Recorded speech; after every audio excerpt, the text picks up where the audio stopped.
bilan est satisfaisant. C'est un bilan qui est très satisfaisant parce que nous avons noté que le président Talon a engagé des réformes structurelles qui ont baissé de façon conséquente le train de vie de l'État. Et c'est très important quand nous connaissons aujourd'hui le peu de ressources dont nous disposons pour pouvoir faire tourner le pays. Donc c'est une avancée majeure que je tiens à souligner et qui mérite que nous tirons chapeau au président de la République, son Excellence Patrice Talon. Je dois noter également que beaucoup de projets routiers ont été lancés qui vont servir la population. Un de ces projets majeurs est donc le tronçon Porte-Novo-Kétou, qui a été longtemps attendu par les populations de Porte-Novo. Cela va permettre de changer le visage de la capitale qui est Porte-Novo. Et c'est donc une satisfaction pour ces populations. Il en est de même pour les projets routiers dans le Zou, Djidja, Agmaïzoun, Aboumé, etc. Il y a, en ce qui concerne nous, notre domaine, nous qui sommes en charge de gérer les marchés, plusieurs projets de construction de marchés. Nous avons actuellement le marché PK3, dont les études sont en cours et qui sera viabilisé par le gouvernement et qui va permettre donc de recevoir, d'accueillir les usagers qui sont des commerçants de friperie. Donc c'est un projet qui va soulager véritablement donc la peine de ces usagers quand on sait combien il est difficile pour eux aujourd'hui d'exercer leur activité commerciale. Donc c'est à l'honneur donc de ce gouvernement et il convient de saluer ces efforts qui sont en train d'être fournis. Je viens aussi saluer les efforts qui sont faits, notamment la décision du gouvernement d'organiser les examens universitaires, notamment la licence. Parce que pendant longtemps, ce qui a été fait dans ce domaine a été fait derrière, sans contrôle, derrière le contrôle de l'État.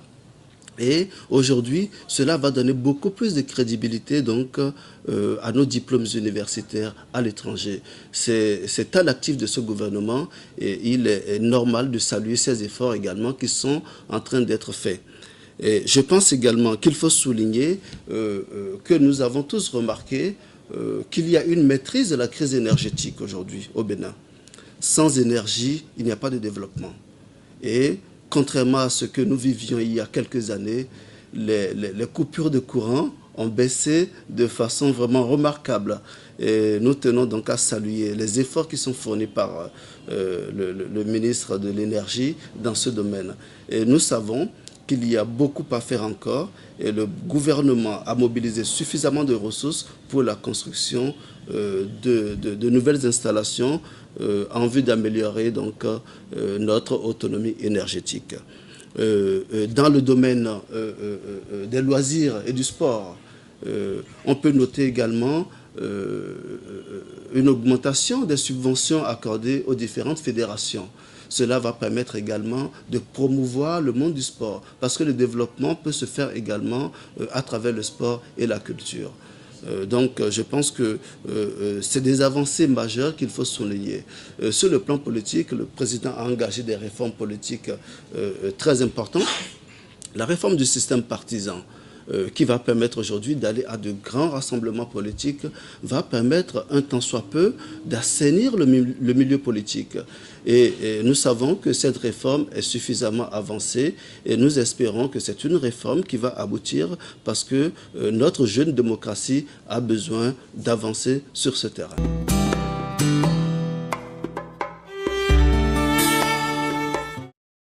Effectivement, il y a eu une fronde sociale et si vous suivez l'actualité internationale, la fronde sociale n'est pas, ne se fait pas que au Bénin. Il y a une fronde sociale également en France.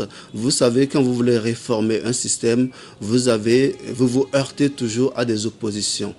Nous avons été habitués à un système et aujourd'hui la vision du chef de l'État, c'est de réformer ce système pour le rendre plus performant, pour garantir les conditions nécessaires au développement. Donc je pense à la grève dans le secteur de l'éducation et dans le secteur donc, de la justice et dans le secteur donc, de la santé. Mais on doit rappeler qu'il y a des domaines où nous devons faire des efforts pour garantir un minimum. Quand vous prenez le secteur de la santé, vous devez savoir que le personnel hospitalier a des responsabilités qui sont particulières, si je peux m'exprimer ainsi.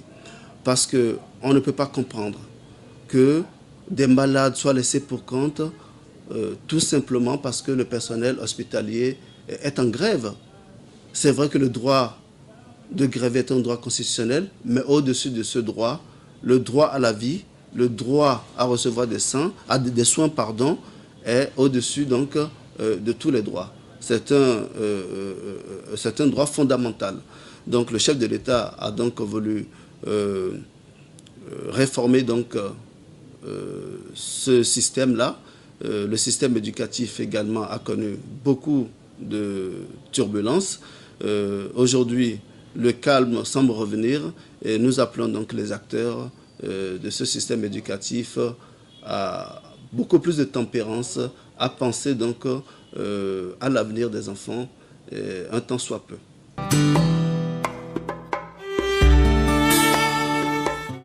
Et ce que je peux vous dire, c'est que la lutte contre la corruption est plus que jamais une réalité aujourd'hui sous le président Talon.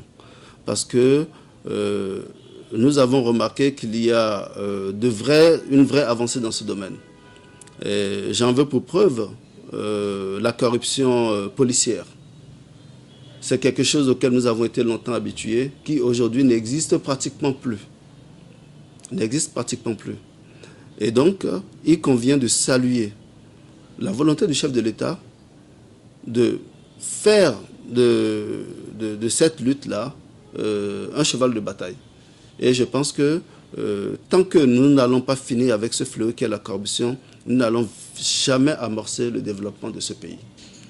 Et il faut saluer les efforts qui sont faits actuellement dans ce domaine et nous espérons que le chef de l'État tiendra ferme et qu'il ira jusqu'au bout donc, dans sa volonté de punir les dirigeants qui se livrent à ces pratiques-là.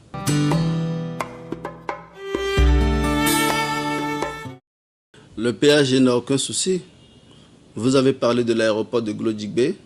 Les travaux n'ont peut-être pas démarré, mais les travaux préliminaires ont tout au moins démarré.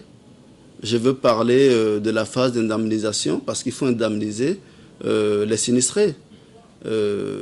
Pour que les travaux proprement dits puissent démarrer, il faut d'abord indemniser les sinistrés. Donc le chef de l'État s'est impliqué personnellement dans ce dossier de dédommagement. Et aujourd'hui, je pense que c'est un dossier qui est très avancé. Le Bénin a besoin d'un nouvel aéroport digne de ce nom pour permettre donc de développer un tourisme comme cela se fait au Sénégal, au Kenya et ailleurs en Afrique. Et je pense que c'est à l'actif du chef de l'État. C'est sous ce gouvernement qu'il y a eu des avancées majeures dans ce dossier.